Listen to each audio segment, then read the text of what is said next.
Corona ও dengue পরিস্থিতির মধ্যে সারা দেশে বিশেষ নিরাপত্তায় শুরু হলো এইচএসসি ও সমমানের পরীক্ষা। এবার 9টি সাধারণ শিক্ষা বোর্ড, মাদ্রাসা ও কারিগরি শিক্ষা বোর্ডে নিয়মিত অনিয়মিত মিলিয়ে মোট পরীক্ষার্থী 12,51,111 জন। পরীক্ষা কেন্দ্রের 200 গজের মধ্যে শিক্ষক, শিক্ষার্থী ও কর্মচারীদের জন্য মোবাইল ফোন সহ সব ধরনের ইলেকট্রনিক ডিভাইস ব্যবহারে নিষেধাজ্ঞা জারি করা হয়েছে। এছাড়া মানতে হচ্ছে স্বাস্থ্যবিধি। চট্টগ্রাম শিক্ষা বোর্ডের অধীনে 115টি কেন্দ্রে এইচএসসি ও সমমানের পরীক্ষা অনুষ্ঠিত হচ্ছে। পরীক্ষার্থীদের জন্য মাস্ক পরা বাধ্যতামূলক করা হয়েছে। একই সঙ্গে প্রতিটি কেন্দ্রে অতিরিক্ত মাস্ক ও স্যানিটাইজার রাখার নির্দেশনা দেওয়া হয়েছে। কেন্দ্রের 200 গজের মধ্যে পরীক্ষা শুরুর 1 ঘন্টা আগে ও শেষের 1 ঘন্টা 144 ধারা কার্যকর রয়েছে। প্রতি বছর তো প্রশ্নপত্র ফাঁস হয়, এবছর প্রশ্ন ফাঁস হওয়ার কোনো সম্ভাবনা নাই বলে আমরা মনে করি। আইন শৃঙ্খলা এবং তাদের নিরাপত্তা প্রহরী খুব সুন্দরভাবে দায়িত্ব পালন করতেছে। কোনো সমস্যা হচ্ছে না, কোনো ছাত্রছাত্রীর কোনো সমস্যা হচ্ছে না। কুমিল্লা বোর্ডের 6 জেলায় 192টি কেন্দ্রে পরীক্ষা হচ্ছে। নকল প্রতিরোধে নেওয়া হয়েছে কঠোর নজরদারি। এছাড়া কেন্দ্রের ভেতরে ও বাইরে স্বাস্থ্যবিধি নিয়ন্ত্রণে রয়েছে সতর্কতা।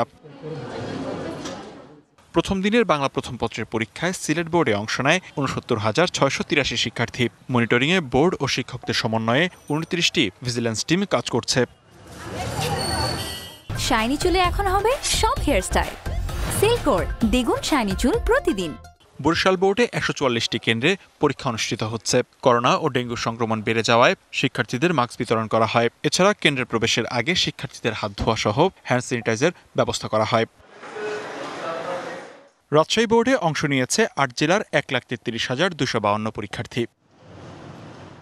দিনাজপুর শিক্ষা বোর্ডের অধীনে 213টি পরীক্ষা কেন্দ্রে কঠোর নিরাপত্তায় পরীক্ষা শুরু হয়। অসৎ উপায় অবলম্বনকারীদের বিরুদ্ধে জিরো টলারেন্স অব্যাহত রয়েছে বলে জানিয়েছে প্রশাসন। বাচ্চাদের প্রস্তুতি ভালো এবং পরিবেশ অনেক সুন্দর, পরিচ্ছন্ন পরিবেশ। আমাদের সন্তানরা ভালোভাবে পরীক্ষা দেখ, ভালো রেজাল্ট করুক এবং সামনের দিনে প্রতিযোগিতায় সে যেন একটা সুন্দর রেজাল্ট নিয়ে নিজের যোগ্যতায় সে যেন জায়গা মতো যেতে পারে। ময়মনসিংহ বোর্ডে পরীক্ষা চলাকালে বিভাগীয় কমিশনার, শিক্ষা বোর্ড চেয়ারম্যান সহ কর্মকর্তারা বিভিন্ন কেন্দ্র পরিদর্শন করেন। সব পরীক্ষা সুষ্ঠুভাবে সম্পন্ন হবে বলে আশা প্রকাশ করেন তারা। যশোর শিক্ষা বোর্ডে খুলনা বিভাগের 10 জেলার 1,16,317 জন পরীক্ষার্থী অংশ নেয়। নকলমুক্ত পরীক্ষা গ্রহণে একাধিক ভিজিল্যান্স টিম দায়িত্ব পালন করেছে। লিখনকান্তি ভৌমিক, ডিবিসি নিউজ ডেস্ক।